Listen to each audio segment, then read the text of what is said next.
तुमने इस देश की तस्वीर बिगाड़ी ऐसे जैसे इस देश की मिट्टी से तुम्हें प्यार नहीं, वरना अंजाम वही होगा जो पहले भी हुआ।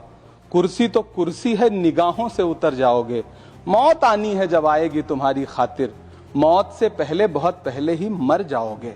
सभापति महोदय, इस सरकार में बातें तो बड़ी बड़ी रही, कहा गया कि गांव का विकास करेंगे, लेकिन प्रधानमंत्री की जो आवास योजना है, प्रधानमंत्री आवास योजना के तहत गांव में आवास बनते हैं और इनकी राज्य सरकारें उन आवासों पर बुलडोजर चलाती हैं। कोई खुशबू न कोई फूल न कोई रौनक, उस पे कांटों की जहालत नहीं देखी जाती।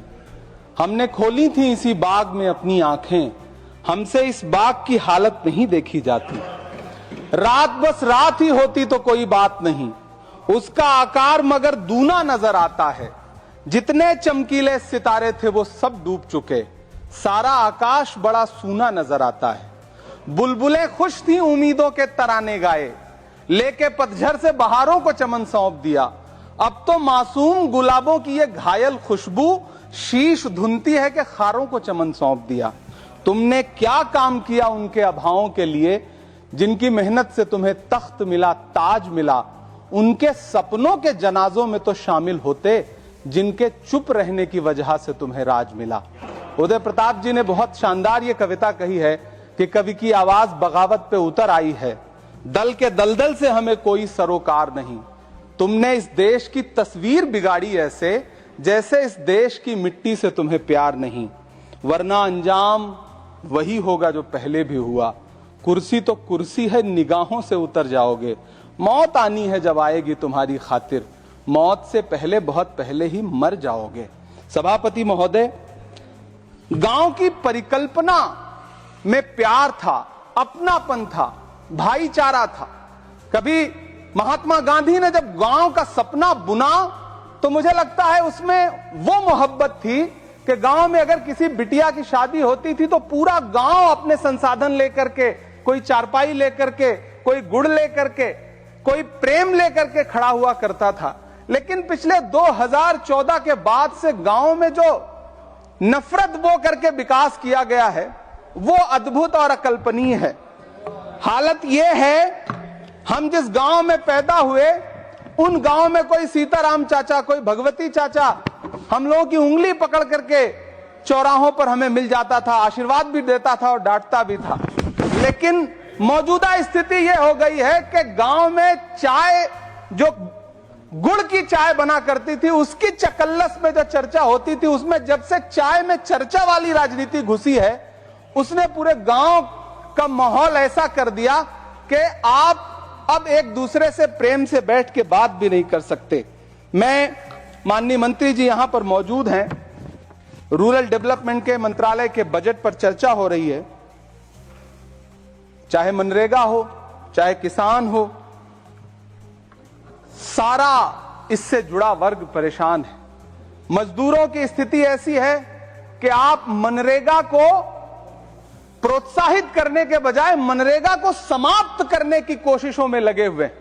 सच बात यह है कि राज्यों पर भार डाल करके आप मनरेगा खत्म कर देना चाहते हैं और उसके लिए आपने नाम लिया है कि आप उसका नाम बदल करके बीग्राम जी करके उसके पीछे आप इसको छुपा लेंगे। गांव में सड़कों की स्थिति खस्ता हाल है, चाहे उत्तर प्रदेश हो, चाहे मध्य प्रदेश हो, चाहे गुजरात हो, चाहे राजस्थान हो।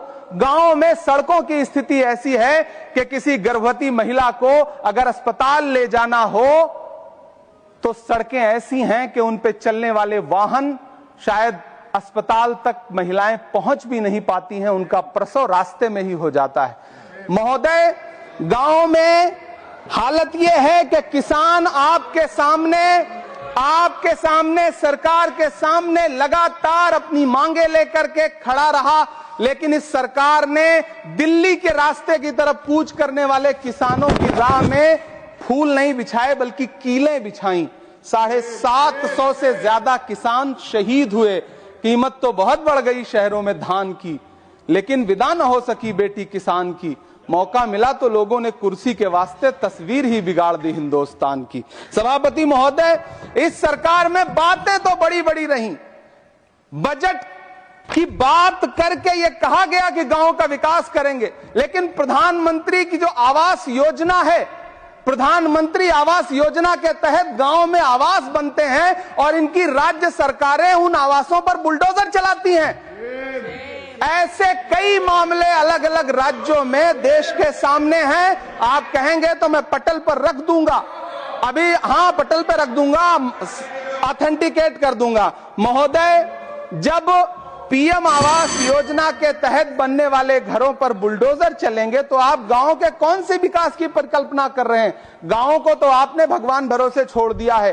गांव में रहने वाला किसान अपनी मेहनत से अगर अन्न उपजा रहा है तो आप उसकी एमएसपी भी नहीं दे पा रहे हैं, आप उसको सहायता नहीं दे पा रहे हैं, बल्कि धन्ना सेठों की सरकार बना के रख दिया है आपने। महोदय, मैं जानता हूं मेरा समय समाप्त होने वाला है, लेकिन एक मिनट मुझे कंक्लूड करने दें, मुझे कंक्लूड करने। सर, हमारी आंखों में तो ऐसे गांव के सपने थे कि जहां रहने वाले ग्रामीण अंचल के लोग शहरों की तरफ पलायन ना करें, ऐसा सपना हम देखा करते थे। लेकिन गांव में डेवलपमेंट के नाम पे इस सरकार ने मूलभूत सुविधाओं से भी गांव को वंचित रखा हुआ है, जिसकी वजह से गांव पलायन करके शहर की तरफ भाग रहे हैं और गांव के गांव खाली होते जा रहे हैं।